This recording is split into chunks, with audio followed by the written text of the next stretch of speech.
तो organometallic compounds के जो सबसे बेस्ट एग्जांपल है, आवाज आ रही है क्या इसमें?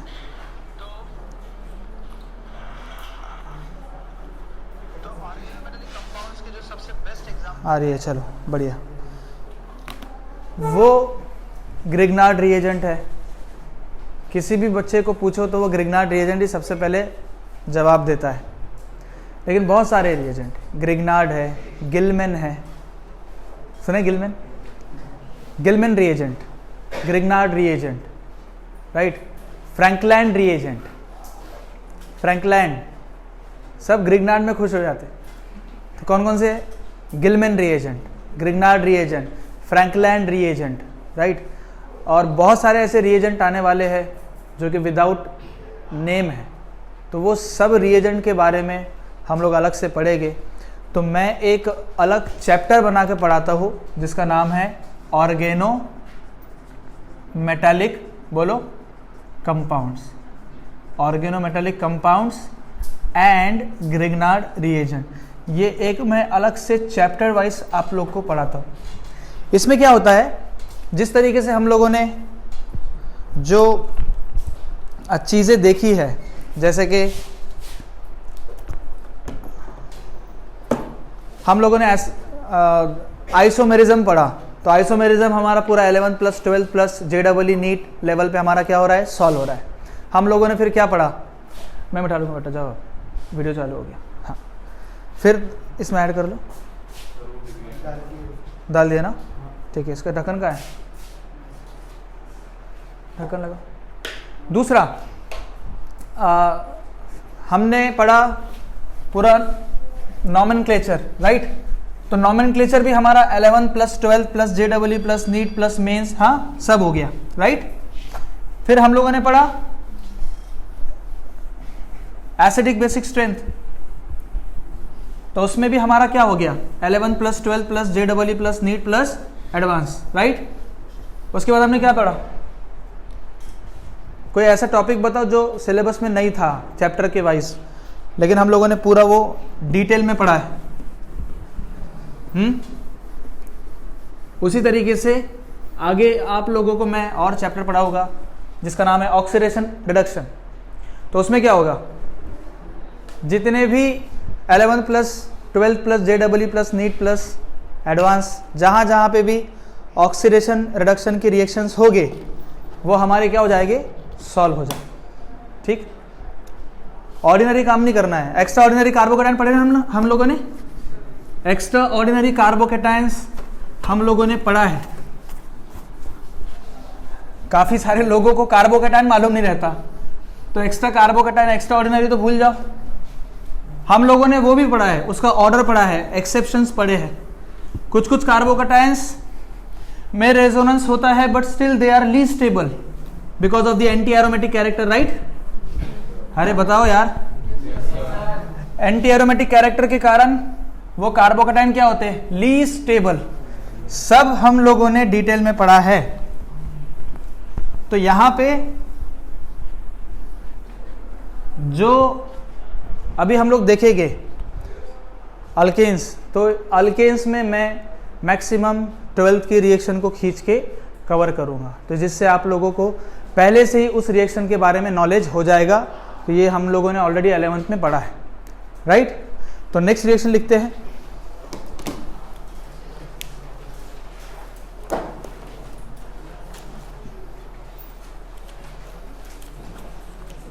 लिखो,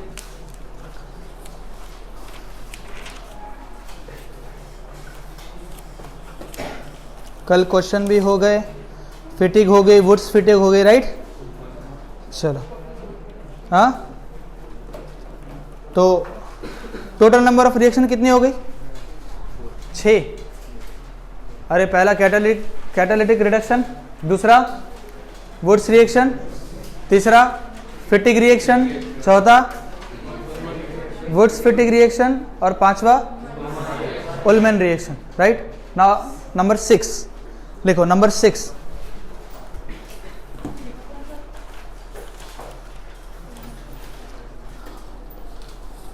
from alkyl halides, from alkyl halides. Preparation कर रहे हैं ना हम लोग, है ना?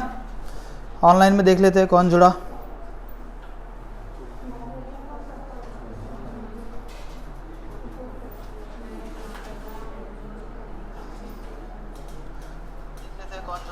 चलो, अब फ्रॉम अल्काइल हैलाइड, ब्रैकेट में लिखो रिडक्शन, ब्रैकेट में लिखो reduction, from alkyl halide, bracket में लिखिए रिडक्शन,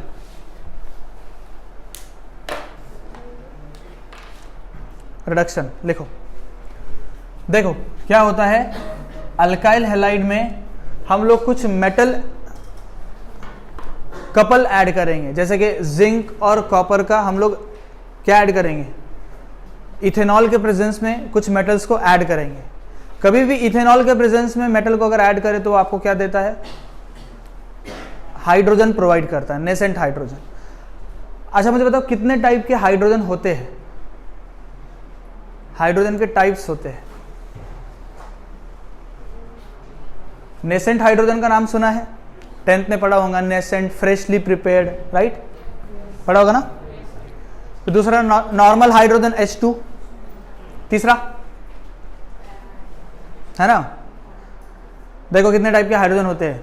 सबसे पहला डाई हाइड्रोजन H2, दूसरा नेसेंट हाइड्रोजन, तीसरा एब्जॉर्ब हाइड्रोजन, चौथा पैरा हाइड्रोजन, पांचवा ऑर्थो हाइड्रोजन, छठा एटॉमिक हाइड्रोजन। 6 टाइप के हाइड्रोजन होते। 10 तक के तो हम लोग सिर्फ H2 और नेसेंट में खुश थे, लेकिन हाइड्रोजन कितने टाइप के होते हैं? 6। तो ये मैं बताऊंगा आप लोगों को जब आप लोग हाइड्रोजन चैप्टर पढ़ेंगे, ठीक है? तो याद रखना, नेसेंट हाइड्रोजन हमें प्रोवाइड होगा जब हम लोग zinc copper in presence of ethanol के साथ रिएक्ट करेंगे। अब मुझे एक बात बताओ, नेसेंट हाइड्रोजन बेस्ट है या डाई हाइड्रोजन बेस्ट? कौन सा लेना चाहिए? हालांकि अगर H2 आप ऐड करते तो भी ये रिएक्शन हो जाता, ये बॉन्ड को ब्रेक करता, एक H यहाँ पे, एक H यहाँ पे, राइट? तो क्या बन जाएगा? RH बन जाएगा ना, RH, RH प्लस HX बन जाएगा, बनेगा ना? और RH क्या है आपका? अल्केन है। बात समझ में आ गई?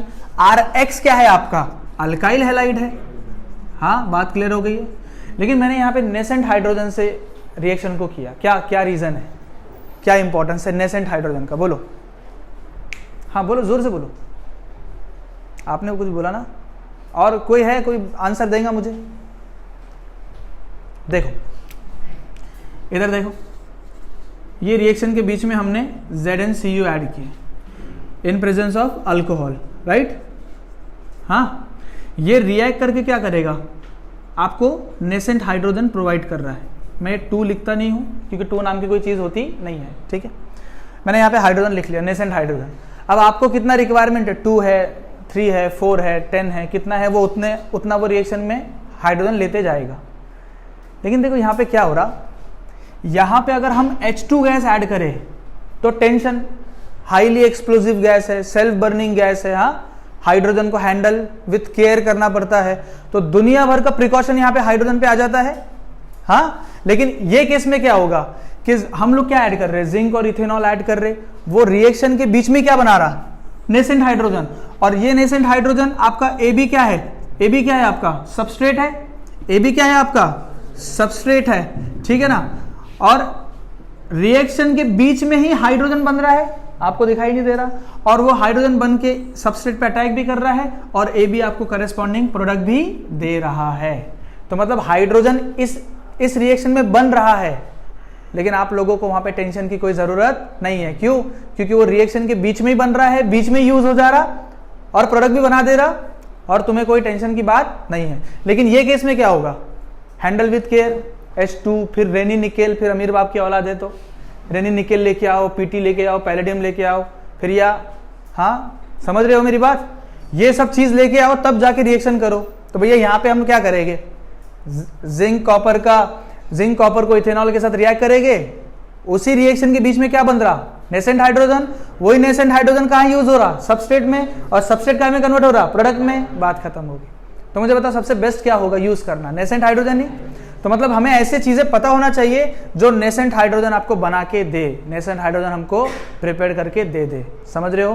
तो ऐसे बहुत सारे रिएक्शन आगे मैं बताऊंगा जहां पे नेसेंट हाइड्रोजन बनता है। तो पहला यही रिएक्शन है, बहुत ही सिंपल, कि हम लोगों ने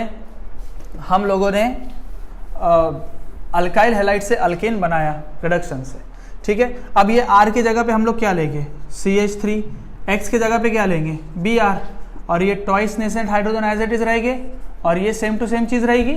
हाँ, तो क्या बनेगा, यहाँ पे एक H, यहाँ पे एक H, तो CH4 बन जाएगा प्लस HBr, ठीक है। ये सिंपल है। एग्जामिनर अगर पूछ रहा है how will you obtain butane from this method, तो क्या आप यहाँ पे CH3 लोगे या C2H5 लोगे? आपको क्या लेना पड़ेगा, 4 कार्बन का लेना पड़ेगा। अगर एग्जामिनर बोल रहा है 4 कार्बन का प्रोडक्ट बनाओ, तो 4 कार्बन का रिएक्टेंट लेना पड़ेगा। अगर एग्जामिनर बोल रहा है 1 कार्बन का प्रोडक्ट बनाओ, तो 1 कार्बन का रिएक्टेंट लेना पड़ेगा। अगर एग्जामिनर बोल रहा है 2 कार्बन का प्रोडक्ट बनाओ, तो 2 कार्बन का रिएक्टेंट लेना पड़ेगा। अगर यही CH3 को ये अभी तो हम लोग क्या करेंगे, फिर C2H5 Br को रिप्लेस कर दो Cl से, फिर इसमें भी ट्वाइस नेसेंट हाइड्रोजन ऐड करो, सेम टू सेम रिएक्शन होगी, H इधर, तो C2H5 और एक H आ गया तो C2H6 हो गया। C2H6 आपका क्या होता, इथेन होता, ये क्या हो गया आपका, मीथेन हो गया, और प्लस ये HCl बाहर निकल गया, ठीक है। ये नॉर्मल रिएक्शन है। अब से मैं जहां जहां अल्काइल हैलाइड की रिएक्शन आ जाएगी, जहां R की रिएक्शन आएंगी, तो मैं नीचे लिखूंगा R equal to CH3 C2H5 X equal to Br Cl या I। इसका मतलब क्या हो रहा है, आप अपनी मर्जी से CH3 को Br Cl या I के साथ कंबाइन करके लो, या दूसरे रिएक्शन में C2H5 लेना पड़ेगा, जैसे मैंने यहां किया। एक बार R को रिप्लेस कैसे किया, CH3 से, दूसरी बार R को रिप्लेस कैसे किया, C2H5 से। अब ब्रोमीन लेना है या क्लोरीन लेना है या आयोडीन लेना है, वो आपकी मर्जी है, कोई भी मसला नहीं है। समझ गए?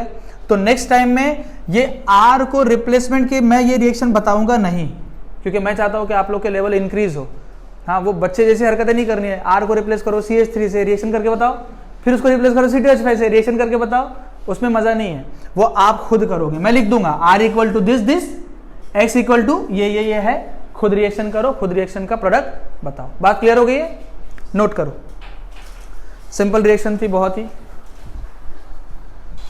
थोड़ा मुझे यहां पे बताओ कहां तक आ रहा है, बस।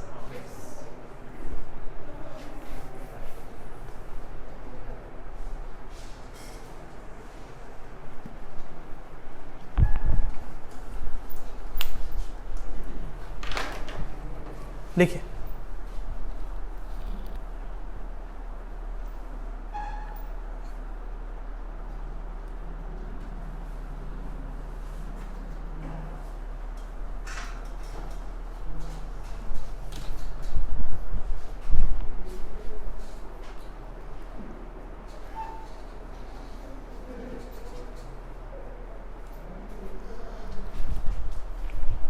हो गया। नेक्स्ट,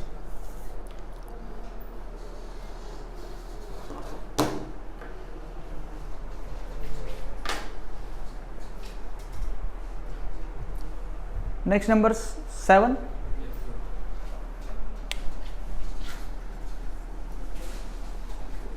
डीकार्बोऑक्सिलेशन।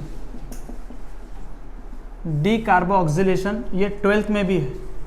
जो रिएक्शन 12th में मैं लिखा रहा हूँ, वुड्स भी कर देना, फिटिक भी कर देना, वुड्स फिटिक भी कर देना, तीनों रिएक्शन 12th में है। ओलमेन कंपटीशन में है।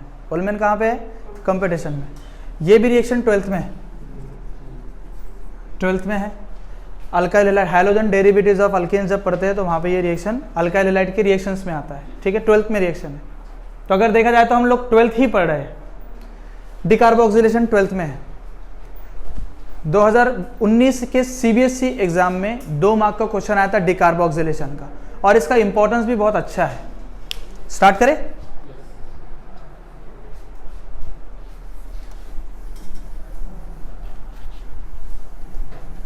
डीकार्बोऑक्सिलेशन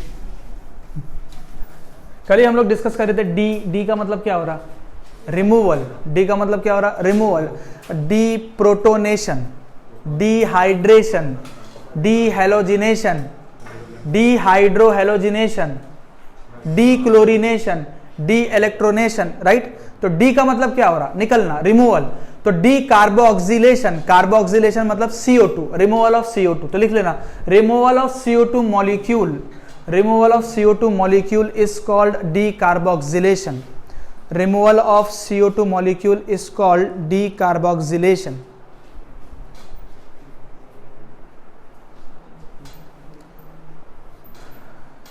कॉस्टिक सोडा किसको किसको कहते हैं, कॉस्टिक सोडा, NaOH, ठीक है ना।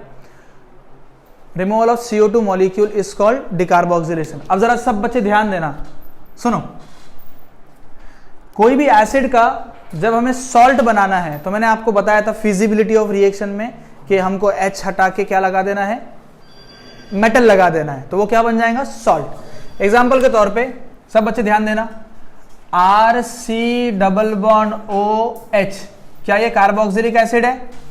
सब बच्चे पूरे अच्छे से फोकस करें, ठीक है, बेसिक से पढ़ा रहा हूं, आगे ये सब रिएक्शन रिपीट होगी तब आपको रियलाइज होगा कि यार सर सही बोलते थे। क्या ये कार्बोक्सिलिक एसिड है?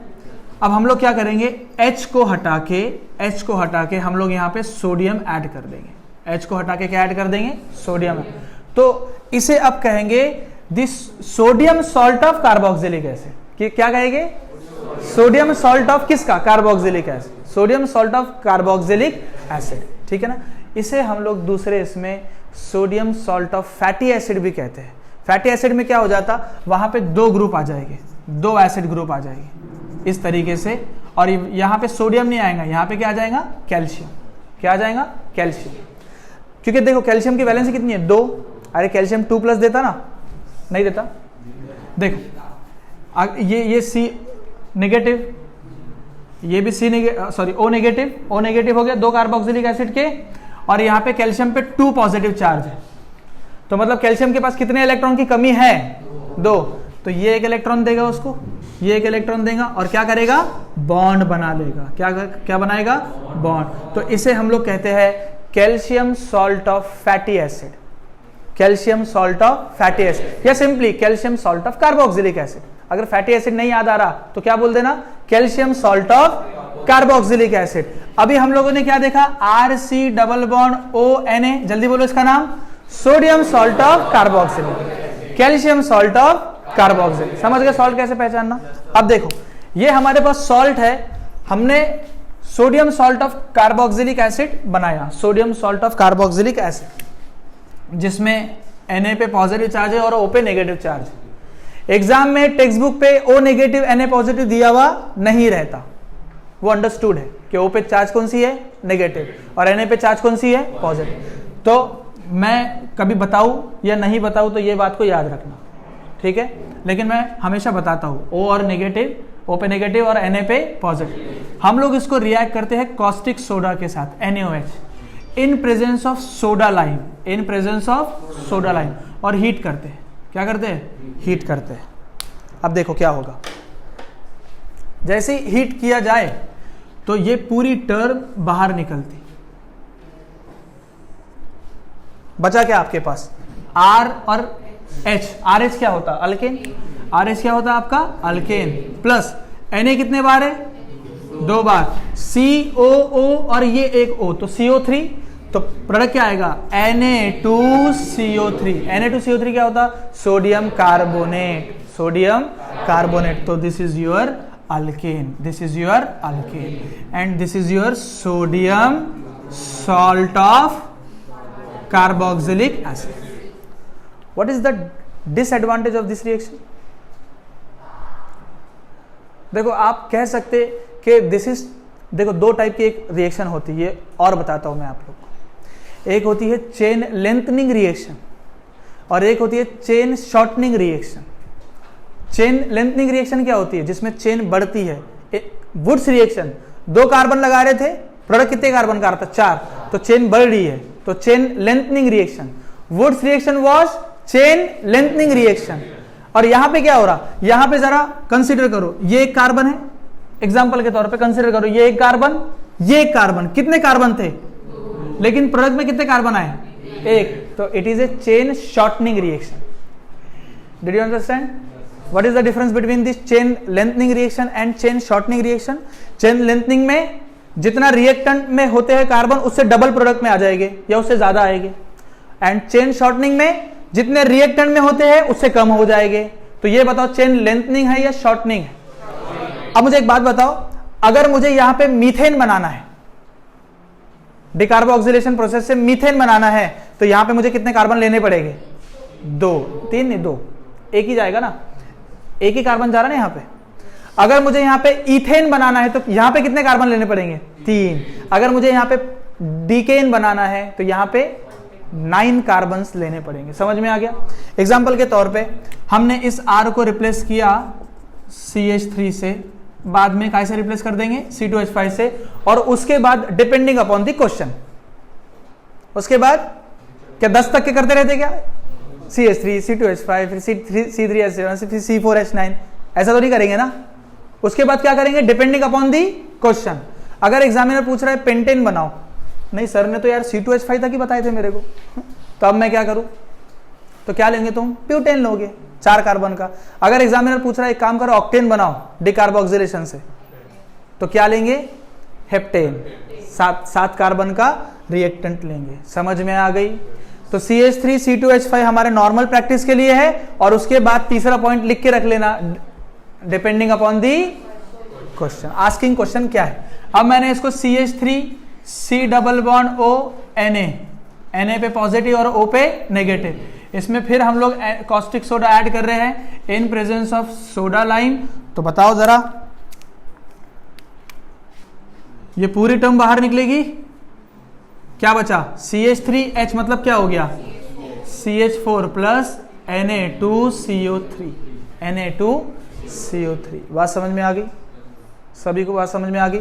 अब यहां पे आप एक बार C2H5 लेके भी रिएक्शन करो तो बताओ प्रोडक्ट क्या बनेगा. Fast do it.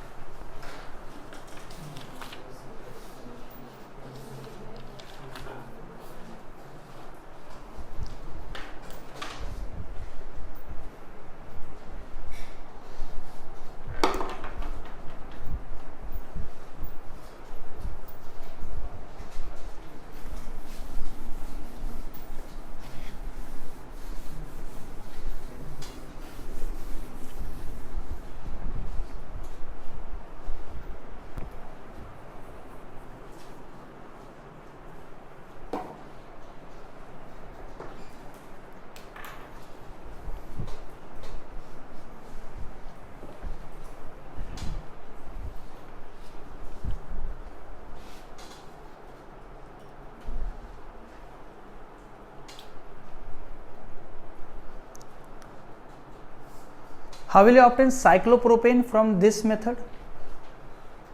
तो R के जगह पे क्या ले लेंगे, साइक्लोप्रोपाइल रिंग ले लेंगे. R के जगह पे क्या लेंगे, साइक्लोप्रोपाइल, बिकॉज ये जो कार्बन है CO वाला वो तो बाहर जा रहा ना. समझ गए? देखो इसी तरीके से क्वेश्चन बनाना है. So do it. How will you obtain cyclopropane?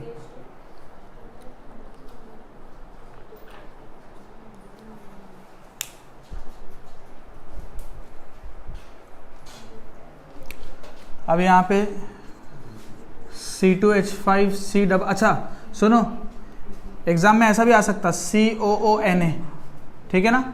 तो C डबल बॉन्ड ONA ऐसा जरूरी नहीं है, COO भी आ सकता, ठीक है. और हायर लेवल पे ऐसा भी आता, देखो C2H5 CO2Na, क्योंकि जब हमने पहली बार देखे थे हमको क्वेश्चन पूछा था ये CO2Na क्या है, हम बोले यार कार्बन डाइऑक्साइड होगा.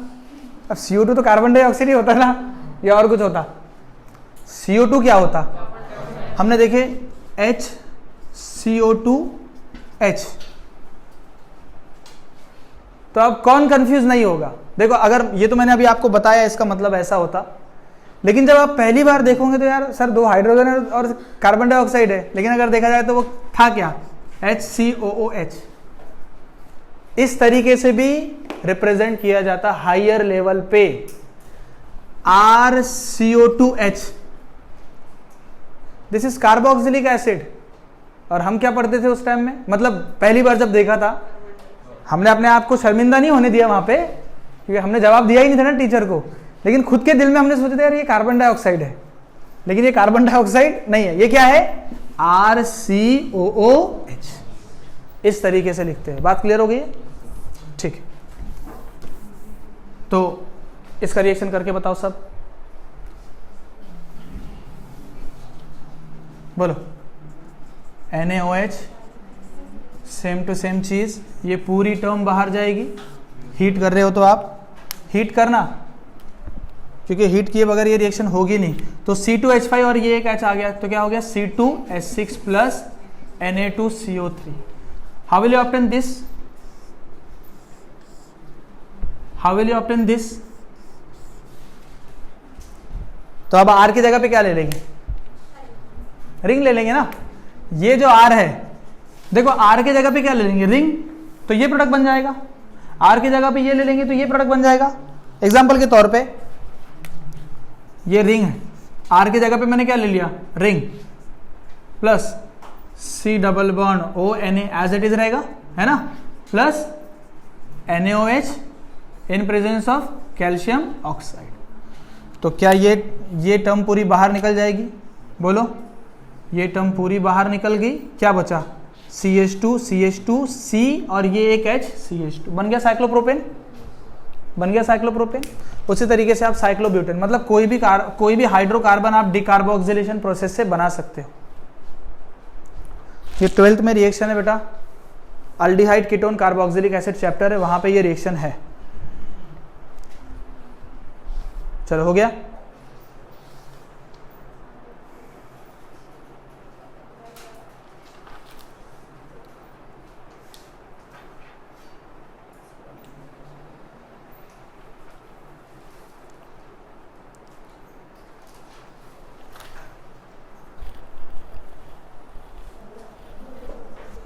ठीक है, नंबर 8 वेरी इंपॉर्टेंट, ये भी 12th में लिख लेना। Number 8,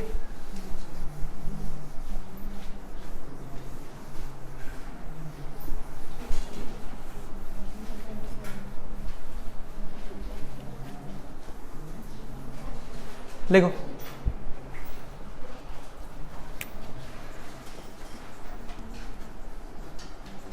Clemmensen reduction, very important. ठीक है, 12th में भी है, नीट में भी है, जेई में भी है। क्लेमेंसन रिडक्शन, ठीक है।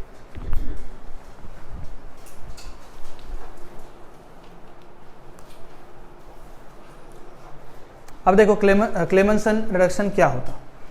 ऑब्वियसली क्लेमेंसन रिडक्शन, जैसे कि हमारा जो प्रोसेस चल रहा है प्रिपरेशन ऑफ अल्केन्स, यही चल रहा है ना, तो मतलब क्लेमेंसन रिडक्शन भी बनाता क्या, एक कॉमन सेंस तो यही बोल रहा है ना, अरे एक कॉमन सेंस यही बोल रहा है ना, क्योंकि प्रिपेयर क्या कर रहे है ना, तो अल्केन ही बनने वाला है, ये एक बात तो क्लियर हो गई है क्लेमेंसन से। ठीक है, लेकिन अब कैसे बनेगा और क्या रिएजेंट उसमें यूज करते हैं वो ज्यादा इंपॉर्टेंट है, वो ध्यान में रखना है हमें। एग्जाम्पल के तौर पे, अगर आपके पास कोई भी ऐसा ग्रुप है जिसमें कार्बोनिल ग्रुप है, जिसमें कार्बोनिल ग्रुप है, ऐसा कोई मॉलिक्यूल है जिसमें कार्बोनिल ग्रुप है। अब कार्बोनिल ग्रुप क्या होता, जिसमें C double bond O group होता है, उसे हम लोग क्या बोलते हैं, कार्बोनिल ग्रुप। क्या बोलते हैं, कार्बोनिल, कार्बोनिल ग्रुप। मुझे एक बात बताओ, ये अल्डिहाइड है आपका, बोलो, क्या अल्डिहाइड में कार्बोनिल ग्रुप है, यस, है ना। ये कीटोन है आपका, बोलो, RCOR, क्या कीटोन में भी कार्बोनिल ग्रुप है, देखो RC double bond OX, acyl chloride, acyl halide, इसमें भी कार्बोनिल ग्रुप है। RC double bond ONH2, amide है ये, अमाइड में भी कार्बोनिल ग्रुप है। RC double bond OC double bond OR, anhydride में भी कार्बोनिल ग्रुप है। RC double bond OR, Easter में भी कार्बोनिल ग्रुप है। जहां पे भी आपको C double bond O group दिख जाए वो क्या है, कार्बोनिल ग्रुप है। तो अल्डिहाइड एंड कीटोन्स के जो कार्बोनिल ग्रुप है, अल्डिहाइड एंड कीटोन्स के जो कार्बोनिल ग्रुप है, इन्हें जनरली एक्टिव कार्बोनिल ग्रुप बोलते हैं। क्या बोलते हैं? एक्टिव कार्बोनिल ग्रुप, क्योंकि मैक्सिमम रिएक्शन में ये नजर आते हैं और रिएक्शन की स्पीड भी इनकी क्या होती है? ज्यादा होती है, फास्ट होती है। आगे जब हम लोग लेवल पे पढ़ेंगे अल्डिहाइड कीटोन्स में, तो मैं इनके भी रिएक्टिविटी ऑर्डर्स आप लोगों को बताऊंगा, वो एग्जाम में पूछे जाते हैं कि अल्डिहाइड कीटोन, कार्बोक्सिलिक एसिड, हाँ, acyl halide, anhydride, Easter, amide, इनकी रिएक्टिविटी ऑर्डर बताओ। तो वो भी मैं आपको एक बेस्ट एक्सप्लेनेशन से बताऊंगा। अभी उस पर डिस्कस करके फायदा नहीं, क्योंकि वो कंसेप्ट आपके हुए नहीं है, ठीक है। तो अल्डिहाइड और कीटोन्स जनरली कन्वर्ट होते हैं हाइड्रोकार्बन्स, या आप लोग कह सकते हैं अल्केन्स में, बाय क्लेमेंसन रिडक्शन। देखो, सिर्फ नेमिंग रिएक्शन का मतलब क्या होता? कितने सारे प्रोसेस से हमने अल्किन बनाया है, लेकिन सारे क्लेमेंसन थे क्या? क्योंकि उसने बनाया नहीं। समझ रहे? क्लेमेंसन रिडक्शन जब उसने अपना नाम दिया, तो भैया उसने एक रिएजेंट यूज किया कि भैया मैंने इस तरीके से क्या बनाया? अल्केन बनाया, और उसको अपना नाम दे दिया। तो हर करेस्पॉन्डिंग नेमिंग रिएक्शन में आप लोगों को रिएजेंट का पता होना बहुत जरूरी है। समझ रहे क्या मेरी बात? नहीं समझ रहे हो? नहीं समझ रहे हो? ट्रेन अगर आप कहीं से भी जाओ, नागपुर से अगर मुंबई जाना है तो दुरंतो भी है, सेवाग्राम भी है, हावड़ा एक्सप्रेस भी है, मेल भी है, गोंडवाना एक्सप्रेस भी है। समझ रहे हो? हाँ, महाराष्ट्र एक्सप्रेस भी है, बहुत सारी ट्रेन है। तो नाम क्यों चेंज हो गए? बिकॉज उनके ओरिजिन से वो बिलोंग करते थे। हावड़ा एक्सप्रेस हावड़ा से आ रही है ना, गोंडवाना एक्सप्रेस गोंडवाना से आ रही, राइट। विदर्भ एक्सप्रेस नाम दे दे, विदर्भ एक्सप्रेस है। सेवाग्राम से जा रही है, लेकिन सबका प्रोसेस सब तो मुंबई में जा रहे ना। समझ रहे हो? तो भले से अल्केन कितने भी तरीके से बन जाए, लेकिन वो जिस तरीके से बन रहा है, अगर वो नेमिंग रिएक्शन है, तो नेमिंग रिएक्शन का हमें रिएजेंट पता होना बहुत जरूरी है। तो क्लेमेंसन में देखो क्या होता, अल्डिहाइड का C डबल बॉन्ड OH, ये आपका अल्डिहाइड है। मैं आपको एक सिंपल नोट लिखा के बताता हूं, ये नोट को याद रखना है। C डबल बॉन्ड O को, है ना, CH2 में, मैं हो गया ना अरे कन्वर्ट करना है। C डबल बॉन्ड O को ऐसा कर लेता हूं मैं, ठीक है? ठीक है बेटा? अरे मुझे बहुत टाइम हो गया हिंदी लिखे हुए, इसीलिए अब याद नहीं आती अचानक से।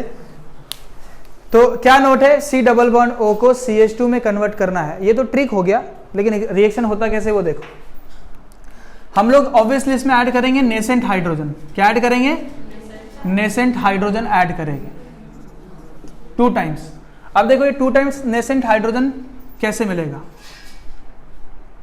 हम लोगों को सोडियम अमलगम लेना है, NaHg। क्या लेना है? NaHg in presence of H2। NaHg in presence of H2। अगर रिएक्शन बैलेंस करने का देखे तो NaHg प्लस ट्वाइस H2O, देखो ट्वाइस लिखा है क्या यहाँ पे, लेकिन रिएक्शन बैलेंस करना है तो ये देगा NaOH प्लस Hg को बाहर निकाल देगा, प्लस देखो ट्वाइस नेसेंट हाइड्रोजन। जरा देखो अब रिएक्शन बैलेंस हो रही है क्या? 4 हाइड्रोजन है ना यहाँ पे, 4 है ना, तो यहाँ पे 3 आ जाएगा ना। चेक करो तो, 4 हाइड्रोजन है और 2 ऑक्सीजन है, 2 NaOH आ जाएगा, राइट। तो ये 2 NaOH ले लेते हैं और इसको भी 2 कर देते। अब बैलेंस हुआ क्या? अब बैलेंस हो गया है ना? पक्का बैलेंस हो गया ना? अब तो देखो ये बैलेंस करना ये सेकेंडरी चीज हो गई, लेकिन मेन चीज क्या है? बैलेंस है ना सही में? ट्वाइस Hg भी आएगा ना, ट्वाइस Hg भी आएगा। ओके, ये ट्वाइस Hg अब बैलेंस हो गया है पूरा। अब देखो इसका मतलब ये 2 ये तो स्टाइशियोमेट्रिक कोएफिशिएंट है, इनसे कोई लेना देना नहीं है। सिर्फ एक चीज से लेना देना ये है कि भैया NaHg को जब H2O में डाले तो वो नेसेंट हाइड्रोजन दे रहा। अब अगर सपोज तुमको 6 चाहिए तो 6 NaHg, हाँ, plus 6 H2O gives 6 time NaOH plus 6 Hg plus 6 nascent hydrogen. हमको कितना रिक्वायरमेंट है उसके हिसाब से हम 6, 5, 3, 2, 1 ले सकते हैं, हम 6, 5, 3, 2, 1 ले सकते हैं, राइट। तो NaHg और H2 आपको क्या दे रहा है? Nascent hydrogen. क्या दे रहा है? Nascent hydrogen, simple nascent hydrogen दे रहा है। लेकिन मुझे अभी यहाँ पे रिक्वायरमेंट कितने की है? 2 की। तो मैं यहाँ पे कितना लिखूंगा? 2 लिखूंगा। कितना लिखूंगा? 2 लिखूंगा। बात क्लियर हो गई है? अगर मुझे रिक्वायरमेंट 3 का होगा तो बस 3 लिख दूंगा, 4 का होगा तो 4 लिख दूंगा, ठीक है। अब देखो कैसे करना है। ये पहला नेसेंट हाइड्रोजन, ये दूसरा नेसेंट हाइड्रोजन, दो नेसेंट, ट्वाइस H लिखते हैं ना, तो मैंने H को अलग अलग बता दिया रिएक्शन को अच्छे से समझाने के लिए। देखो क्या हो रहा, ये जो एक H है वो गया इस कार्बन पे, मैंने बताया था जहां पे अटैक हो वहां से बॉन्ड को क्या करना है? ओपन कर देना है। तो ये ऐसा बॉन्ड है डबल बॉन्ड, तो बताओ किधर से ओपन होगा? नीचे से या ऊपर से? जहां पे अटैक हो रहा वहां से ओपन होगा, तो ये नीचे से ओपन हो जाएगा, तो ये नीचे से ओपन होके चला गया इसके पास, ठीक है। तो क्या बनेगा? RCOH, राइट, और नीचे H आ गया, H आ गया ना, और यहां पे भी क्या आ गया? H। बात क्लियर हो गई है? नहीं हुई? हाँ। अब देखो उसके बाद हम फिर ऐड करेंगे NaHgH2। क्या ऐड करेंगे? NaHgH2 ऐड करेंगे। ये फिर हमको क्या देगा? नेसेंट हाइड्रोजन देगा, और कितने देगा? 2 देगा। फिलहाल हमको 2 की जरूरत है। तो देखो फिर इस H को लेके आओ, ये H आया इस कार्बन पे और ये OH गया इस H के साथ, तो OH और H क्या हो गया? -H2। बोलो, पक्का समझ में आ गया? मैं इसको शॉर्ट में करके भी बताऊंगा, पहले टफ तरीके से देखते फिर शॉर्ट। एक्चुअल में ये इसका मैकेनिज्म ऐसा है नहीं, इसका असल मैकेनिज्म मैं आपको 12th में पढ़ाऊंगा। तो ये एक H इधर आया और ये OH निकल के H के साथ गया, तो OH और H क्या हो गया? H2 माइनस हो गया, बचा क्या? RCHH और एक और H आ गया, तो क्या हो जाएगा? RCH3। मतलब क्या हो गया? अल्केन हो गया। क्या बन गया? अल्केन। अब मैं इसको शॉर्ट रिएक्शन करके बताता हूं, या ओवरऑल रिएक्शन। ओवरऑल रिएक्शन क्या है आपके पास? RC≡OH प्लस ये कितने नेसेंट हाइड्रोजन है? 2। ये कितने हैं? तो मैं 4 नेसेंट हाइड्रोजन लिख देता हूं। समझ गए? 4 नेसेंट हाइड्रोजन। अब क्या करेंगे? देखो कितना सिंपल, बॉन्ड को ब्रेक करो, ऑक्सीजन और कार्बन का बॉन्ड को ब्रेक करेंगे। 2 हाइड्रोजन ऊपर लगाओ, 2 हाइड्रोजन नीचे लगाओ। क्या आपका RCHH मतलब क्या हो गया? RCH3 प्लस बाहर क्या निकला? और ये NaHgH2O की वजह से ये हमें मिल गया। बात क्लियर हो गई है? बोलो, पक्का? अब देखो यहां पे एक मैंने मिस्टेक किया, सोडियम की जगह पे जिंक होता है। अगर ZnHgH2O है तो वो होता है क्लेमेंसन। क्या होता है? Clemmensen reduction. अगर Zn की जगह क्या आ जाए? मैंने पहले क्या लिया था? सोडियम ना, NaHg और H2 आ जाए तो उसे हम लोग कहते हैं BB reduction. BB reduction. What do you mean by BB reduction? बोवियो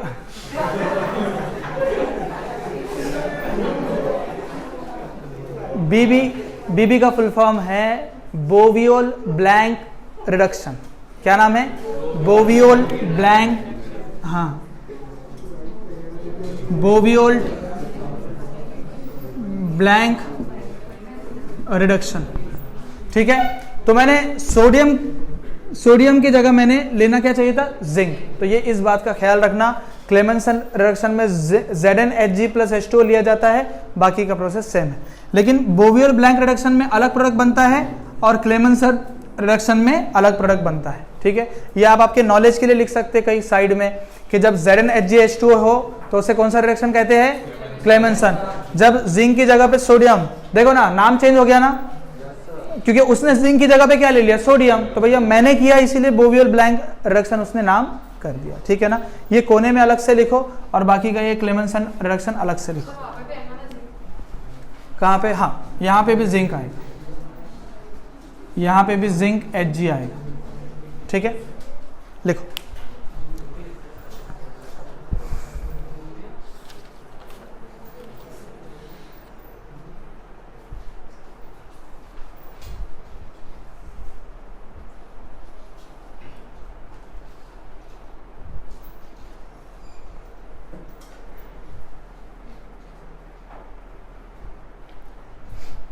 so aldehyde and ketones are converted by zinc amalgam in presence of H2O, it gives corresponding alkanes। ये अलग से कोने में लिख लेना आप लोग के समझ के लिए।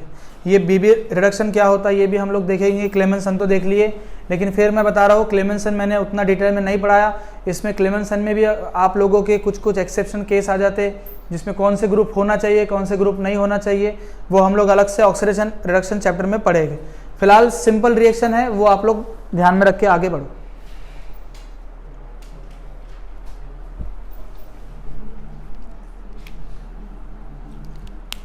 ठीक है,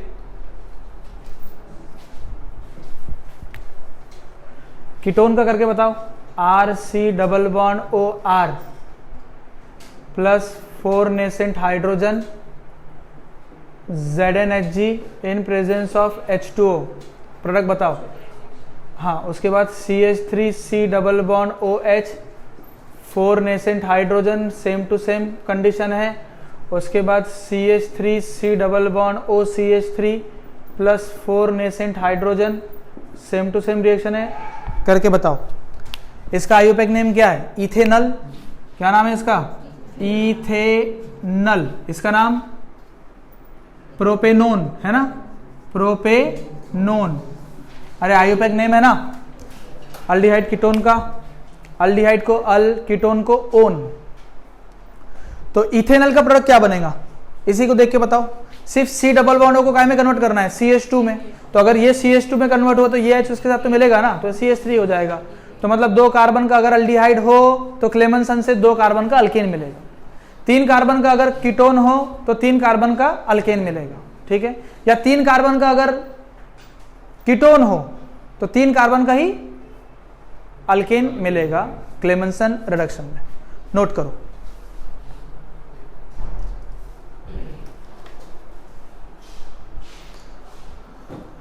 देख लेते हैं।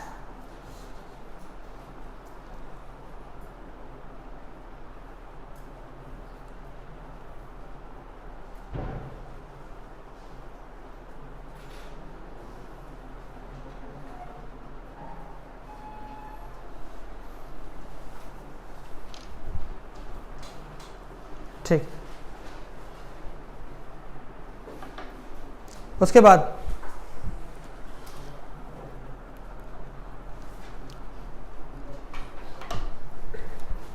हो गया लिख के, ये लिख लिए साइड में।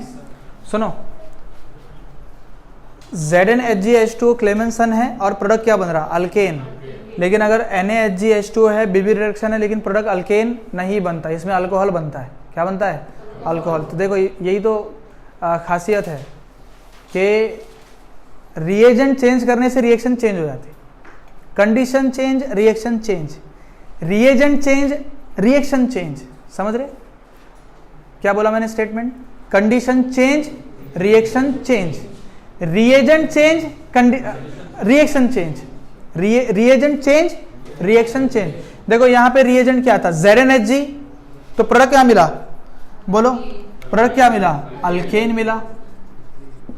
यहां पे रिएजेंट क्या है? NaHg। देखो कुछ नहीं है, Hg सेम है, H2 भी सेम है, सिर्फ Zn की जगह पे क्या ले लिया मैंने? सोडियम। तो उसने अब अल्केन प्रोडक्ट नहीं दिया, क्या दिया? अल्कोहल दिया, ठीक है। तो ये याद रखना, ये हम लोग डिटेल में पढ़ेंगे आगे। नेक्स्ट लिखो, Wolff Kishner reduction. Wolff Kishner reduction number 9, Wolff WOLF, Wolff dash Kishner KISCHER, Kishner. CHNER, ठीक है। Number 9 Wolff Kishner reduction, Wolff Kishner reduction, same to same. Note, C double bond O को CH2 में convert करना है, ठीक है। देखो ये ऐसे पॉइंट लिखना बहुत ज़रूरी है। मैं इंग्लिश में लिख रहा हूँ यहाँ पे अगर देखा जाए तो, लेकिन आप इसको लिखो, हिंदी में लिखो, हाईलाइट होते हैं ये पॉइंट। हिंदी में लिखो, को करना है, हिंदी में लिखो, हाईलाइट ज़्यादा होते हैं। एग्जाम में मत लिख के आना हिंदी में, लेकिन ये हाईलाइट होते हैं ज़्यादा, ठीक है। अब देखो ना, मैंने अगर नोट लिखा दिया यार CH2, जहाँ C डबल बॉन्ड O दिख रहा है, हमको क्या करना है, CH2 में करना, बस बात खत्म हो गई है ना। फिर कोई भी मॉलिक्यूल आ जाए, कितना भी बड़ा डरावना आ जाए, हमको डरने की बात नहीं है, क्योंकि हाँ एग्जाम में CO भी रहता है, यहाँ CO। मैं फिर आपको बोल रहा हूँ कि C डबल बॉन्ड O या CO दोनों एक ही है। एग्जाम में कभी C डबल बॉन्ड O से भी पूछ सकता है और CO से भी पूछ सकता है, तो उतना ह्यूमर और उतना लॉजिक आप लोग के पास चाहिए, ठीक है। चलो आगे बढ़ते हैं। देखो अब वुल्फ किश्नर में हम लोग कौन सा रिएजेंट यूज करेंगे। मैं फिर बोल रहा हूं आप लोगों को, अगर आप लोगों को आपका ऑर्गेनिक केमिस्ट्री अगर बहुत स्ट्रांग करना है ना, बहुत ज़्यादा स्ट्रांग, तो आप लोगों को बेसिक कंसेप्ट पे ही ध्यान देने हैं। सबसे ज़्यादा बेसिक कंसेप्ट जिसके ज़्यादा स्ट्रांग रहेंगे वो ऑर्गेनिक में माहिर हो जाएगा, अदरवाइज उसको ऑर्गेनिक नहीं आएगा। Organic chemistry is very volatile, दिमाग से निकल जाता, दिमाग में रहता नहीं है। तो बेसिक कंसेप्ट में आप लोगों को यही है कि ऑक्सीडेशन रिएक्शन क्या होती, रिडक्शन रिएक्शन क्या होती है, और रिएजेंट्स क्या होते हैं, है ना। रिएजेंट्स क्या होते हैं, जो मैंने आप लोगों को ऑलरेडी इलेक्ट्रोफाइल, न्यूक्लियोफाइल ये पढ़ाया है ना। तो और भी रिएजेंट्स पढ़ने वाले हम लोग, कौन से कन्वर्जन में क्या रिएजेंट लगता है, नेमिंग रिएक्शन में क्या है, वुल्फ किश्नर ने क्या यूज़ किया था, वरना नाम तो सुने हैं वुल्फ किश्नर रिडक्शन, लेकिन यार उसमें होता क्या वो नहीं मालूम।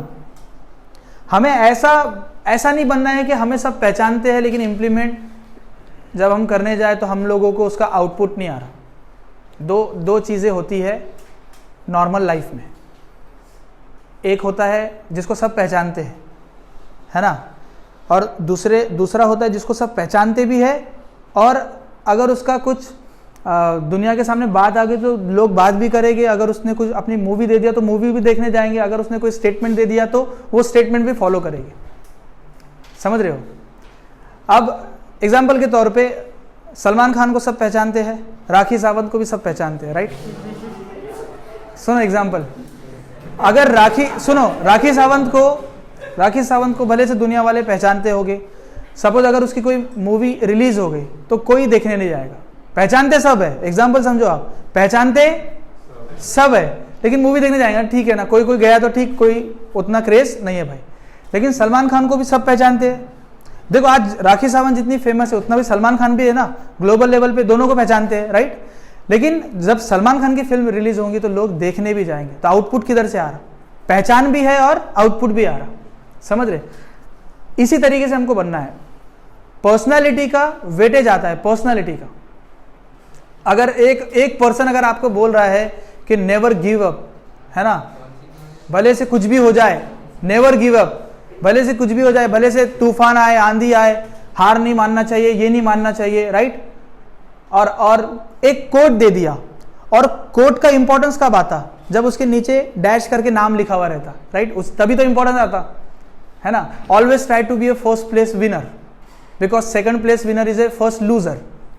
हमेशा पहले कोशिश करो पहला आने की, क्योंकि दूसरा होंगे तो वो पहला क्या रहेगा, लूजर रहेगा। और नीचे अगर लिखा हुआ है कि ये वॉरेन बफेट ने दिया था, या ये शाहरुख खान ने दिया था, या ये किसी और ने दिया था, तो लोग रिस्पेक्ट करेंगे। नहीं यार शाहरुख खान ने कहा, नहीं यार बिल गेट ने कहा, नहीं यार एलॉन मस्क ने कहा। समझ रहे। अब यही अगर लाइन अगर कोई लिखता और नीचे रहता नीलेश पांठेले वाला,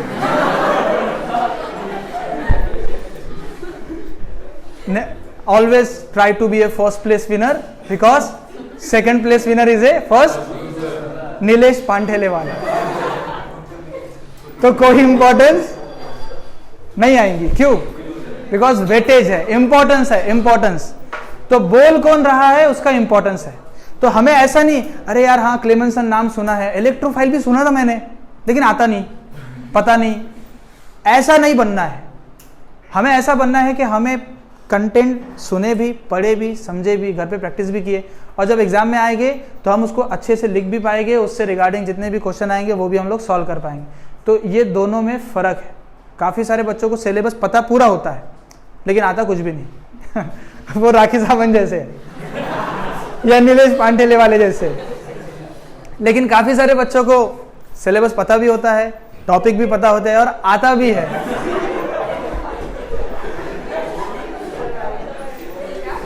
ठीक है, आगे बढ़े।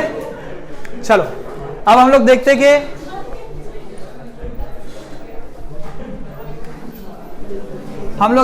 कि वुल्फ किश्नर रिडक्शन में क्या होता है। देखो सुनो, RC⸻OH, ठीक है, प्लस इसमें यूज करते हैं वो NH2, इसे हम लोग कहते हैं हाइड्राजाइन। क्या कहते हैं? Hydrazine. In presence of ethylene glycol, in presence of ethylene glycol KOH, ठीक है, in presence of ethylene glycol plus KOH। अब ये रिएजेंट है, अब इसका कोई अल्टरनेटिव नहीं है। सर यही उसने क्यों यूज किया? इसका कोई अल्टरनेटिव नहीं है, उसने ये यूज किया। क्या क्या यूज किया? हाइड्राजाइन, इथिलीन ग्लाइकॉल प्लस KOH। मैं फिर बोल रहा हूं, ये बहुत बेसिक लेवल पे पढ़ा रहा हूं। मैं वापस से आप लोगों को क्लेमेंसन और वुल्फ किश्नर पढ़ाऊंगा तो इसमें की 70% चीजें मैंने अभी आपको नहीं बताई, क्योंकि देखो इसमें एक और चीज है, यहाँ पे बेस यूज हो रहा है तो एसिड सेंसिटिव ग्रुप उसमें नहीं होने चाहिए। वहां पे क्या यूज होता है? एसिड, तो वहां पे बेस सेंसिटिव ग्रुप नहीं होना चाहिए। बहुत सारी डिटेल है उसमें, मैंने अभी आपको नहीं बताया, सिर्फ 20-30% ही बता रहा हूं मैं दोनों रिएक्शन के बारे में। जब हम लोग उसको रिडक्शन ऑक्सीडेशन में पढ़ेंगे तब मैं वहां पे इसके सारे एस्पेक्ट बताऊंगा। तो क्लेमेंसन में क्या क्या यूज हुआ था? ZnHg प्लस H2, और वुल्फ किश्नर में hydrazine plus ethylene glycol plus KOH, और बोवियल ब्लैंक रिडक्शन में NHG प्लस H2, ठीक है। तो यहां पे क्या होगा? देखो यहां पे डायरेक्ट प्रोडक्ट बनेगा, क्योंकि मैंने क्या लिखा के दिया आपको? C⸻O को काय में कन्वर्ट करना है, ये दिख गया अपने को C⸻O, तो डायरेक्ट फाइनल प्रोडक्ट लिख लेंगे। क्या बनेगा? RCH2 और वो H क्या हो गया? CH3, अल्केन बन गया ना, प्लस H2O भी बाहर जाएगा, प्लस N2 भी बाहर जाएगा। अब ये कैसा बाहर जाता है मैं बताता हूं आप लोगों को। देखो RCH⸻O, क्या इसको मैं इस तरीके से लिख सकता हूं? बोलो, RCH⸻O हम लोगों ने लिख लिया। उसके बाद हम लोग अटैक करेंगे NH2 हाइड्राजाइन। तो क्या होगा? यहां पे ये ऑक्सीजन ये 2 हाइड्रोजन के साथ निकलेगा, ठीक है। क्या बनेगा? माइनस क्या हो गया बेटा? H2O हो गया। क्या बचा? RCH⸻N RCH⸻N, ठीक है, देख लो, ठीक है। अब क्या होगा? जब आप इसमें ethylene glycol in presence of KOH और इसको हीट करेंगे, क्या करेंगे? हीट करेंगे, तो क्या होगा? देखो इसमें N2 प्रेजेंट है, N2 नाइट्रोजन प्रेजेंट है, और N2 क्या है? बेस्ट लिविंग ग्रुप है। नाइट्रोजन अगर किसी सिस्टम में प्रेजेंट है NN, तो वो हमेशा बाहर जाने की कोशिश करेगा, क्योंकि देखो मैं उसको हीट भी कर रहा हूं, तो हीट करने पे गैस का एब्जॉर्प्शन क्या होता? कम होता ना, गैस तो बाहर निकल जाती हीट करे तो, है ना। तो यहां पे क्या होगा? ये N और ये N ये माइनस N2 के फॉर्म में बाहर निकल जाएंगे, और बोलो बचा क्या? बचा क्या? RCH, ये एक बॉन्ड पे क्या जुड़ेगा? एक H, ये एक बॉन्ड पे क्या जुड़ेगा? दूसरा H, तो क्या बचा? बोलो RCH3, अल्केन बन गया। समझ गए? तो अब मुझे बात बताओ, अगर आप CH3 CH⸻O के साथ अगर इसमें आपने हाइड्राजाइन प्लस क्या? इथिलीन ग्लाइकॉल, हाँ, प्लस KOH और हीट कर दिया, सारा प्रोसेस एक ही साथ, तो बोलो क्या बनेगा प्रोडक्ट? CH3, बोलो ना, अरे इसको CH2 में कन्वर्ट करना है, मतलब ये C डबल बॉन्ड O को CH2 में कन्वर्ट करना है, तो क्या आ जाएगा? CH3, मतलब सिंपली ऐसा लो, C डबल बॉन्ड OH, ठीक है। तो बोलो C डबल बॉन्ड OH को काय में कन्वर्ट करना है, sorry C double bond O को काय में कन्वर्ट करना है? CH2 में, तो CH2 और ये एक H क्या हो जाएगा? CH3। अगर हमने ऐसा लिया तो CH3 C double bond O CH3, क्या नाम है इसका? प्रोपेनोन। क्या नाम है इसका? प्रोपेनोन। और ये क्या है? Ethanol, right. Same to same process है, जल्दी बताओ। C डबल बॉन्ड O को काय में कन्वर्ट करना है? CH2, तो CH3 CH2 CH3, N propane बन गया। बात क्लियर होगी किस तरीके से करना है, ठीक है, नोट डाउन।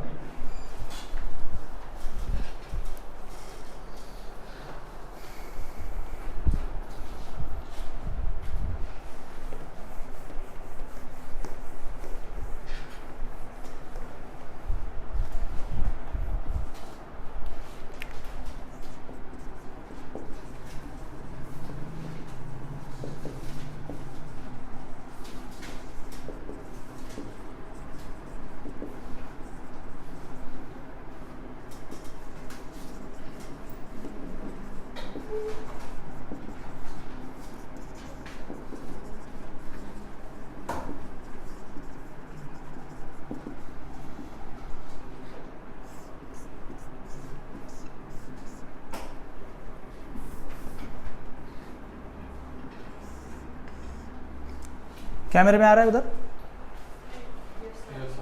पक्का? कहाँ आ रहा है रे? अब ये रिएक्शन कैसे बताओ फिर मैं इधर, ठीक है। चलो इधर लिखता हूँ क्वेश्चन, कोई मसला नहीं। ये लिख लिया ना आप लोगों ने ऊपर का? ये लिख लिया ना सबने?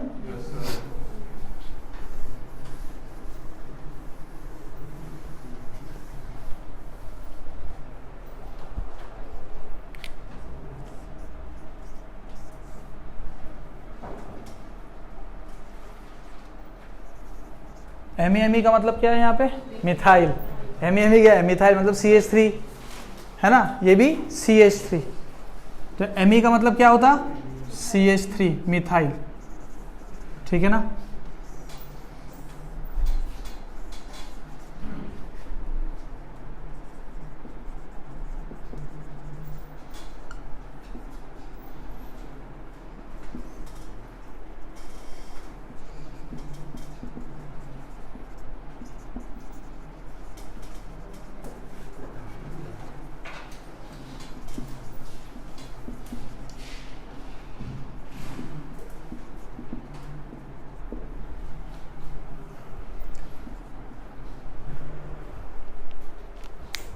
Identify the product and give the suitable name of the reaction.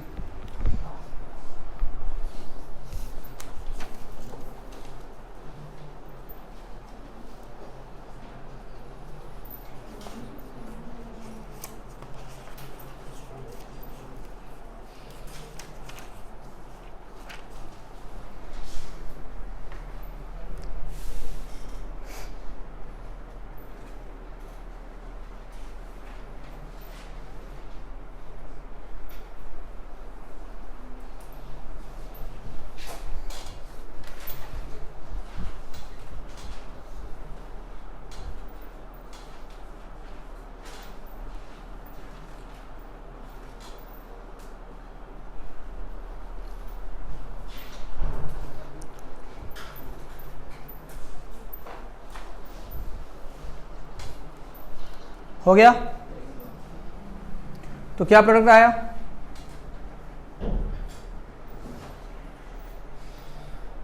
अरे प्रोडक्ट का नाम बता दो एटलीस्ट।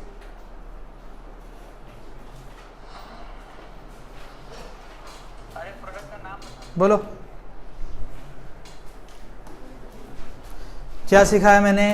दोनों में C डबल बॉन्ड O को काय में कन्वर्ट करना है? CH2 में ना, तो ये क्या हो जाएगा प्रोडक्ट? CH3, ये भी CH2 CH3, यही बनेगा।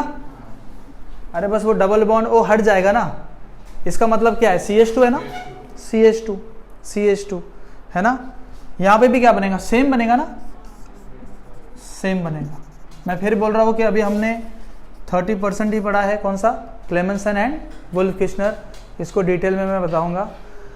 बताओ ये कौन सी रिएक्शन है, क्लेमेंसन है, क्लेमेंसन रिडक्शन। ये कौन सी है, वुल्फ किश्नर रिडक्शन। समझ गए ना, रिएजेंट देख के पहचानना है कि कौन सी रिएक्शन है। रिएजेंट ही डिफाइन करते हैं नेमिंग रिएक्शन को। समझ गए सब बच्चे अच्छे से, हो गया।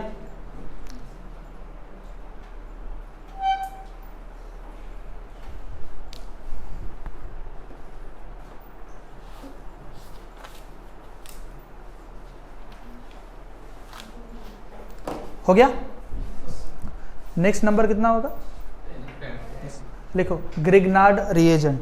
आप लोग पहली बार सुन रहे हो सब 11th के बच्चे। ग्रिग्नार्ड रिएजेंट के बारे में अब क्या होता, वो सिर्फ आज मैं उसका इंट्रोडक्शन दूंगा ग्रिग्नार्ड रिएजेंट का, उसकी रिएक्शन हम लोग कल देखेंगे, ठीक है। तो लिख लेना Grignard reagent, GR, Grignard reagent.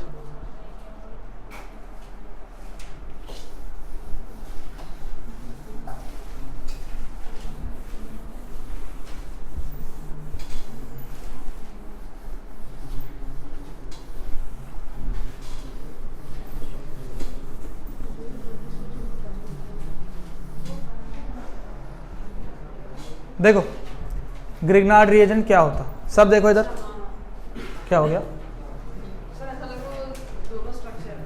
नहीं नहीं ये छोड़ दो ना, ये हो गया है ना, इसको इधर लिख लिया था मैंने। हाँ देखो सब, ग्रिग्नार्ड रिएजेंट क्या होता, इधर देखो, जो आपका GR है, GR को समझने से पहले हमें ये समझना पड़ेगा कि ऑर्गेनो मेटालिक कंपाउंड्स क्या होते। अगर हमने ऑर्गेनोमेटालिक कंपाउंड्स को समझ लिया तो हमें GR आसानी से समझ में आ जाएगा। अब सब बच्चे पूरा फोकस करें, यहाँ पे लिखना बंद करें। देखो ऑर्गेनोमेटालिक कंपाउंड्स क्या होता, ऑर्गेनोमेटालिक कंपाउंड्स ऐसे कंपाउंड्स होते हैं जिसमें कार्बन का डायरेक्टली अटैचमेंट मेटल के साथ होता है। कार्बन का अटैचमेंट किसके साथ, मेटल के साथ।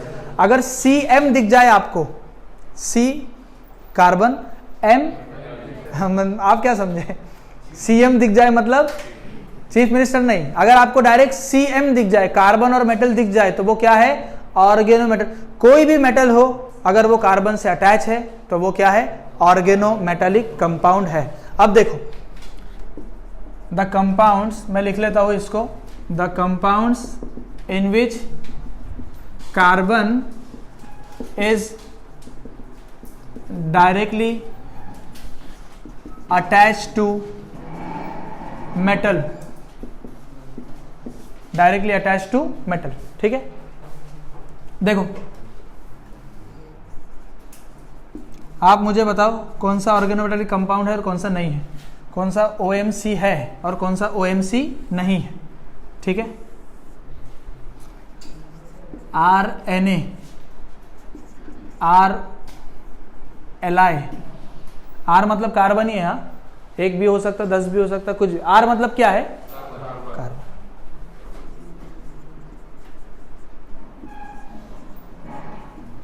बोलो क्या RNA ऑर्गेनोमेटालिक कंपाउंड है, टिक यस और no, yes, because R is directly connected with sodium, R is directly connected with lithium, तो ये भी ऑर्गेनोमेटालिक कंपाउंड है। क्या ये ऑर्गेनोमेटालिक कंपाउंड है, समझ के कैसे पहचानना, RO है, O से बॉन्डिंग है, तो ये ऑर्गेनोमेटालिक कंपाउंड नहीं है। यहां पे भी बॉन्डिंग किसके साथ है।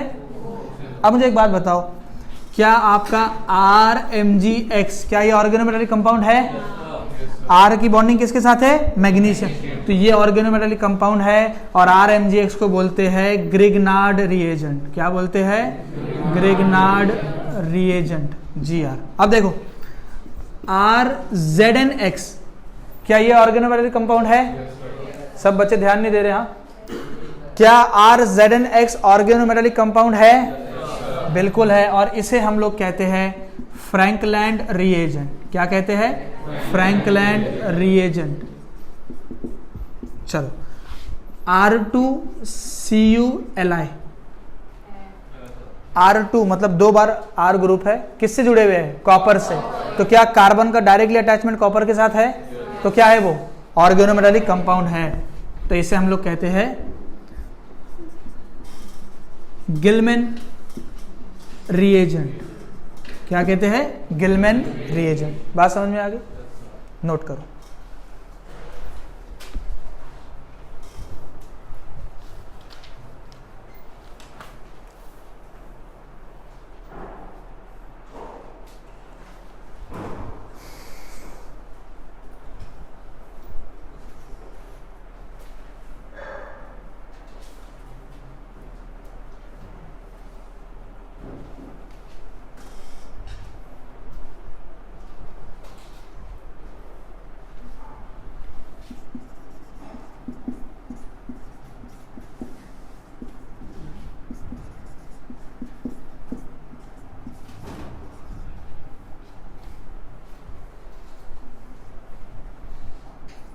बोलो पहले वाला। इसका नाम पता है किसी को? नहीं होगा, कैसे पता होगा? इसको बोलते हैं टीएमएस। क्या बोलते हैं? टीएमएस। टीएमएस का फुल फॉर्म होता है ये मिथाइल ग्रुप है CH3, इसको बोलते हैं टेट्रामिथाइल सिलेन। क्या बोलते हैं? टेट्रामिथाइल सिलेन नाम है इसका।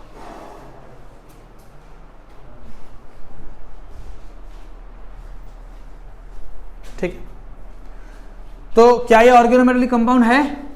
बोलो। अरे यस, सिलिकॉन मेटल है क्या? सिलिकॉन मेटल है क्या? नहीं है ना, तो ऑर्गेनोमेटालिक कंपाउंड भी नहीं है। पीबी क्या होता? लेड। क्या मेटल है या नहीं है? है ना, मेटल है ना। पीबी क्या है? मेटल है ना, तो ये भी क्या होगा? ऑर्गेनोमेटालिक कंपाउंड होगा। टेट्रामिथाइल सिलेन TMS।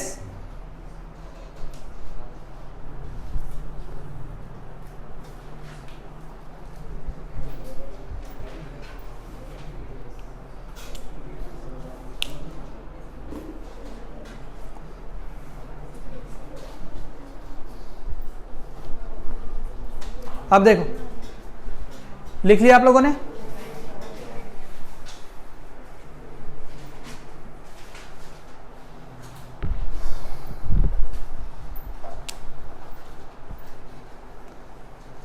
लिखे, आगे चले आगे। देखो ध्यान दो इधर सब। अब हम लोग प्रिपरेशन ऑफ ग्रिग्नार्ड रिएजेंट देखते हैं कैसे बनता है। बहुत ही सिंपल तरीके से हम लोग अल्काइल हैलाइड को लेंगे। क्या लेंगे? Alkyl halide.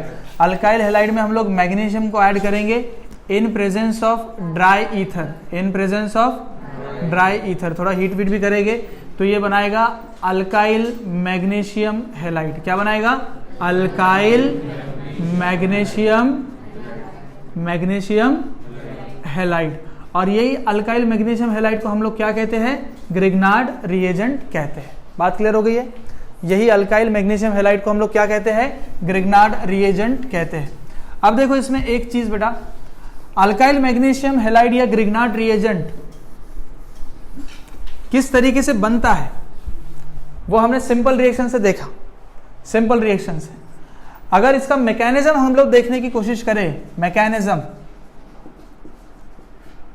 तो मैकेनिज्म इसका अननोन है, अनसर्टेन है। जहां पे भी मैं बोल दूं मैकेनिज्म इज अनसर्टेन तो समझ लो कोई प्रूफ नहीं है। साइंटिस्ट लोगों ने एज्यूम किया कि भैया इस तरीके से हो सकता होगा, लेकिन कोई कंफर्मेशन नहीं है।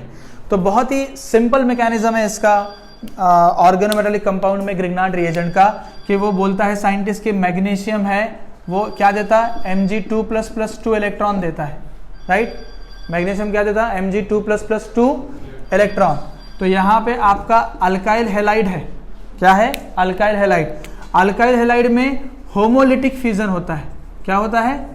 होमोलिटिक फिजन होता है। होमोलिटिक फिजन कल हमने देखे थे क्या होता, जिसमें एक इलेक्ट्रॉन ये गया इधर, एक इलेक्ट्रॉन गया इधर, तो क्या बना?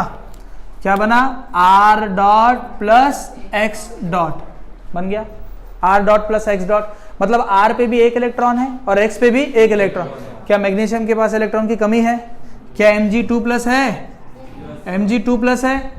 ये इसको अपना एक इलेक्ट्रॉन दे देगा, ये इसको अपना एक इलेक्ट्रॉन दे देगा और क्या बनाएगा? RMgX। बन गया RMgX।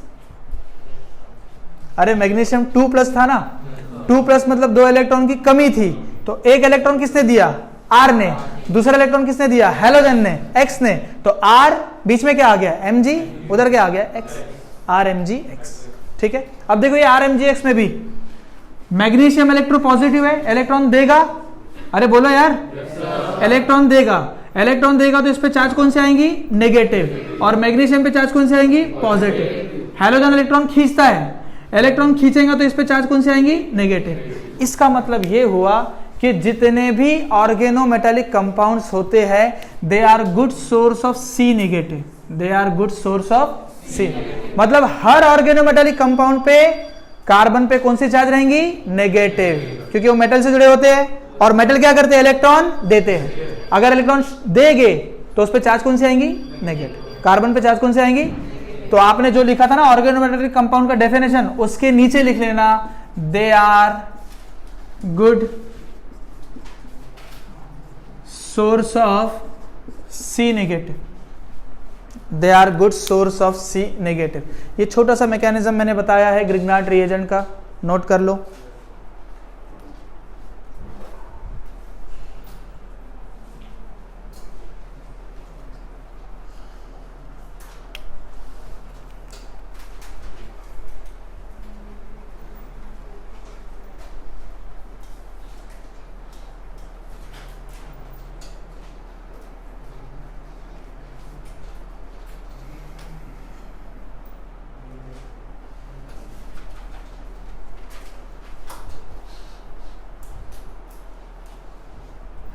ठीक है,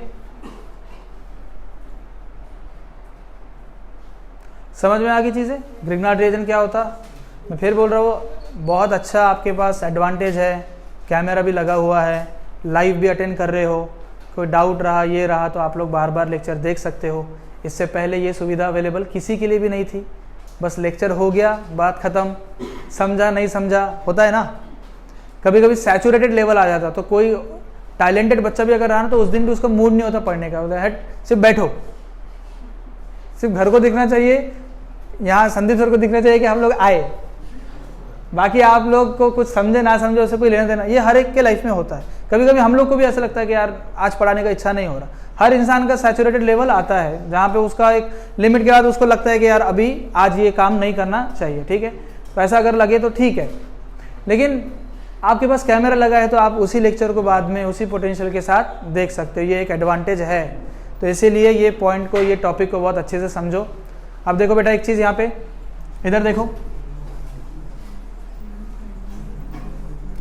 स्ट्रक्चर ऑफ ग्रिग्नार्ड रिएजेंट। देखो ग्रिग्नार्ड रिएजेंट का स्ट्रक्चर क्या है। हम लोग डाई इथाइल ईथर यूज कर रहे हैं, ड्राई ईथर, अरे यूज कर रहे हैं ना।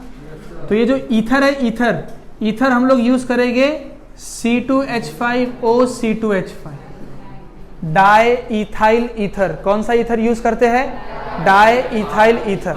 अब देखो डाई इथाइल ईथर हम लोग क्यों यूज करते हैं और ग्रिग्नार्ड रिएजेंट का असल का स्ट्रक्चर क्या है। सबको ये लगता है कि RMgX ग्रिग्नार्ड रिएजेंट होता है, लेकिन उसका ओरिजिनल स्ट्रक्चर क्या है जरा ध्यान दो। देखो इधर ये आपका है R, ये आपका क्या है Mg, ये आपका क्या है X। R पे चार्ज कौन सी है? नेगेटिव। X पे चार्ज कौन सी है? नेगेटिव। और इस पे पॉजिटिव। तो क्या होता है बेटा, di ethyl ether C2H5O C2H5, यही है C2H5O C2H5। अब देखो यहां पे भी मैं दो बार लेता हूं C2H5O C2H5। मैग्नीशियम के पास जो पॉजिटिव चार्ज है, जो इलेक्ट्रॉन देने की वजह से जो पॉजिटिव चार्ज है, ऑक्सीजन के पास लोन पेयर ऑफ इलेक्ट्रॉन होते हैं, वो लोन पेयर ऑफ इलेक्ट्रॉन से डायरेक्टली इसको इलेक्ट्रॉन देके बॉन्ड बनाता है। यहां पे भी लोन पेयर ऑफ इलेक्ट्रॉन है, ये इस तरीके से बॉन्ड बनाता है। So this is the real structure of Grignard reagent. लेकिन हम लोग सिंप्लीफाई करके क्या लिखते हैं? RMgX। लेकिन अगर डिटेल में जाओ तो ग्रिग्नार्ड रिएजेंट का स्ट्रक्चर क्या है? बात क्लियर हो गई है? इधर देखो, अगर मैं RMgX की बात कर रहा हूं, सुनो ये बहुत इंपॉर्टेंट कंसेप्ट है याला। अगर मैं RMgX की बात कर रहा हूं तो ये जो हैलोजन है X, ये X आपका क्या हो सकता?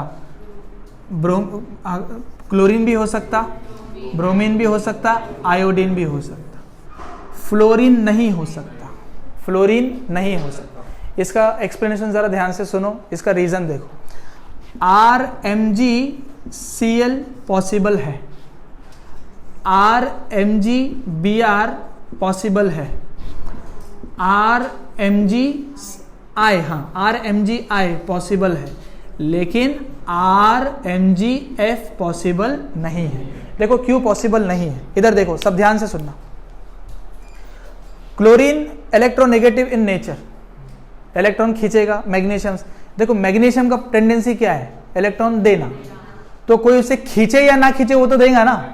तो यहां तो एडवांटेज क्या है? उससे क्लोरीन खींच रहा है, तो क्लोरीन यहां से मैग्नीशियम से इलेक्ट्रॉन खींच रहा है, और क्लोरीन पे चार्ज कौन सी आ रही? नेगेटिव। समझ गए? और मैग्नीशियम क्लोरीन को भी इलेक्ट्रॉन दे रहा और अल्काइल ग्रुप को भी इलेक्ट्रॉन दे रहा, तो यहां पे भी चार्ज कौन सी आएंगी? नेगेटिव, और मैग्नीशियम पे चार्ज कौन सी आएंगी? पॉजिटिव। इसका मतलब ये हुआ कि क्लोरीन की हाई इलेक्ट्रोनेगेटिविटी होने के बावजूद भी मैग्नीशियम R ग्रुप को इलेक्ट्रॉन प्रोवाइड कर रहा है। समझ रहे क्या मेरी बात? हालांकि अगर इंडक्टिव इफेक्ट के हिसाब से देखा जाए तो क्लोरीन हाईली इलेक्ट्रोनेगेटिव है, तो क्लोरीन तो पूरे इलेक्ट्रॉन अपने पास खींचना चाहिए, लेकिन यहां पे मैग्नीशियम क्लोरीन से परमिशन ले रहा, भाई R को इलेक्ट्रॉन दूं क्या? तो क्लोरीन बोल रहा है दे दो। तो अगर उसने R को इलेक्ट्रॉन दिया तो चार्ज कौन सी आएंगी? नेगेटिव। यहां पे ब्रोमीन से भी वो ले रहा है, ब्रोमीन, तो भाई इलेक्ट्रॉन तुम भी लो, तुम भी लो। अब मैग्नीशियम ब्रोमीन से पूछ रहा है, भाई इलेक्ट्रॉन R को दूं क्या? तो ब्रोमीन भी बोल रहा है एक काम करो, इलेक्ट्रॉन दे दो। तो चार्ज कौन सी आएगी? नेगेटिव। आयोडीन पे, आयोडीन तो वैसे ही लेस इलेक्ट्रोनेगेटिव है ना, तो आयोडीन, मैग्नीशियम आयोडीन के साथ कम्युनिकेशन करेगा, बोलेगा भाई आयोडीन मैं क्या R को इलेक्ट्रॉन प्रोवाइड करूं? वो बोलेगा प्रोवाइड कर लो, तो R पे चार्ज कौन से आएंगी? नेगेटिव। लेकिन जब फ्लोरीन की बारी आती है तो फ्लोरीन क्या है? हाईली इलेक्ट्रोनेगेटिव है, पीरियोडिक टेबल में सबसे ज्यादा हाईली इलेक्ट्रोनेगेटिव एटम है। तो जब मैग्नीशियम पूछता है फ्लोरीन से, भाई मैं क्या R को इलेक्ट्रॉन प्रोवाइड करूं? फ्लोरीन बोलता बिल्कुल भी नहीं, सारे इलेक्ट्रॉन मुझे दे दे, सारे इलेक्ट्रॉन क्या कर? मुझे दे, क्योंकि हाईली इलेक्ट्रोनेगेटिव है ना, उसको तो जितने इलेक्ट्रॉन मिलेंगे उतने कम है। तो पूरे मैग्नीशियम के इलेक्ट्रॉन अपने पास खींच लेता, तो R पे नेगेटिव चार्ज नहीं आती, और अगर R पे नेगेटिव चार्ज नहीं आती तो वो ऑर्गेनोमेटालिक कंपाउंड नहीं है। तो याद रखना RMgF पॉसिबल नहीं है, बनता नहीं। क्यों? क्योंकि फ्लोरीन अलाउ नहीं करता। समझ में आ गया? नोट करो। तो यहां तक हमारा ग्रिग्नार्ड रिएजेंट और प्रिपरेशन खत्म हुई। कल हम लोग आई गेस देखेंगे कुछ ग्रिग्नार्ड रिएजेंट के रिएक्शंस, और कुछ कल हमारा प्रिपरेशन खत्म हो जाएगा। कल हमारा प्रिपरेशन, सारे प्रिपरेशन खत्म हो गए, और कल ही हम लोग शुरू करेंगे फिजिकल प्रॉपर्टी भी। क्या शुरू करेंगे? बना लिए ना? अब उसका प्रॉपर्टी चेक करेंगे, क्या है, लिक्विड है, सॉलिड है, गैस है, क्या है, वो हम लोग चेक करेंगे। सब बच्चों को अच्छे से समझ में आया? पूरा परफेक्ट? चलो फिर, थैंक यू, जय हिंद। नोट कर लो, पहले नोट करो, पूरा नोट करो।